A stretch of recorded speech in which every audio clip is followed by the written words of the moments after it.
Hi guys, let's talk about Procreate. So you just downloaded the app and have no idea where to begin or how things work. Well, I got you. So as soon as you open Procreate, you will see these beautiful sample drawings and 4 icons. To open a drawing, you just have to tap on it, and to exit back, tap Gallery. The second option will allow you to select one or more projects and preview them in full screen, share them in different formats, duplicate them or delete them.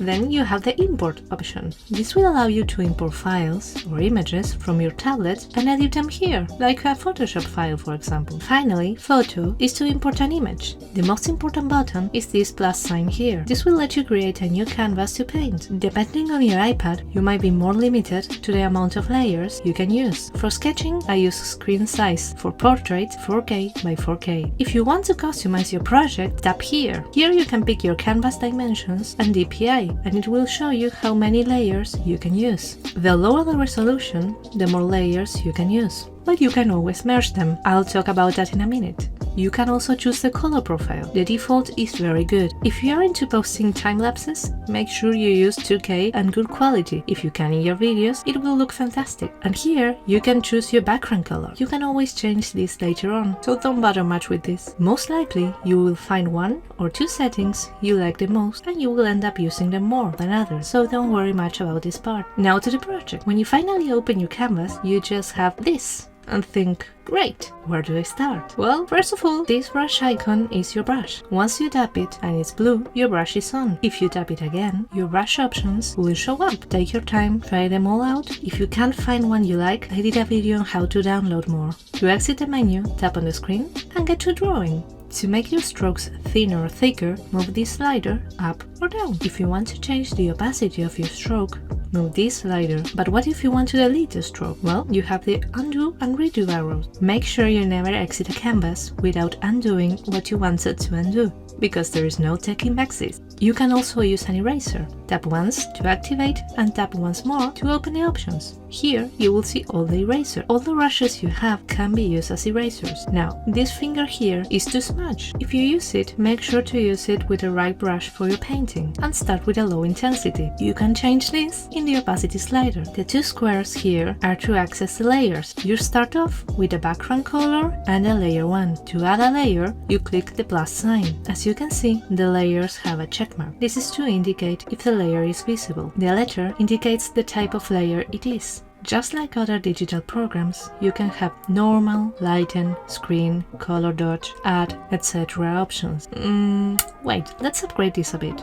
Much better. Okay, you can scroll and it will auto preview. Here you can also change the opacity of the layer. Now if you select a layer and slide left, and do the same in others, you can delete them or group them in a folder. However, if you swipe from right to left, you will have the option to lock, duplicate, or delete your layer. This circle here is your active color. If you type it, you will see a color panel and palettes. Here you have access to your color history, common RGB, hue and opacity sliders. If you don't like the classic square, you can work with a disc by typing here. Then you have the harmony tab. This will help you choose a color that is complementary to the one you selected according to color theory.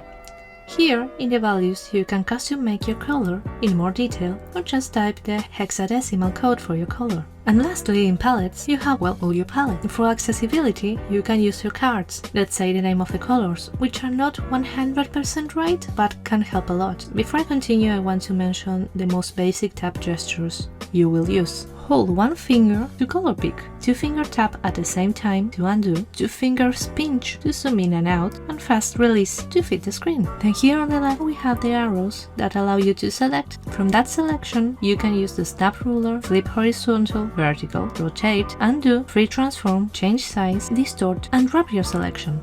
Then you have this thing to select with more precision. Here you can auto-select. It's like the magic wand in Photoshop. You can use freehand or shapes to select, and with this selection you can copy, paste, color fill and delete it. Or once selected, you can tap the arrow and use the options from there. You will have this selection on until you turn it off. It's easy to know when it's active. When you see these lines here, you know it's on. The magic wand here is to play around with more effects. Use the gradient map, etc. If you guys want me to go deep into that stuff, let me know. Lastly, this tool icon here has a bunch of stuff. If you tap on Add, you will see you can add files, photos and text. One cool feature you can use If you are a messy sketcher like me, you can swipe left on insert and it will let you insert a private photo. Private means everything you do won't show up in your time-lapse. I like adding empty plain white images so I can be as messy as I want, but then the time-lapse will look clean, see? Or you can use this as a bigger reference, it's up to you. Now going on to Canvas, if you're into animation, turning on the animation assist will allow you to play around with the animation setup and onion layers. If you are sketching a webtoon or a manga, make sure to turn on the page assist. And if you're like me and have problems with proportions, turn on the drawing guide. This will give you a nice grid you can use as a reference, and you can edit it by going to Edit Drawing Guide. Then there is Reference. It's a reference window. There's no much to it. And here you can flip your canvas while drawing. Once you're happy with your drawing or want to continue it on your computer, you can share it and export it in any of these formats. If you save it as a PSD, you can open it as a normal Photoshop file later, on your computer or iPad. And because you did a great job with your drawing, you can export your time-lapse by going here to Video and Export Time-lapse Video. Here in Preferences, you can customize the basic parts of the interface. Here, you can make it dark, as it should be. If you want the sliders to be on your right, turn this on. If you want the sliders to be on your left, turn this off. Then I suggest you play around with the pressure and smoothing to fit your hands and art style. And if you had issues seeing the selection mask, crank this up as far as you need. It should help. Hope you guys liked this video. Give it a like and subscribe for good art.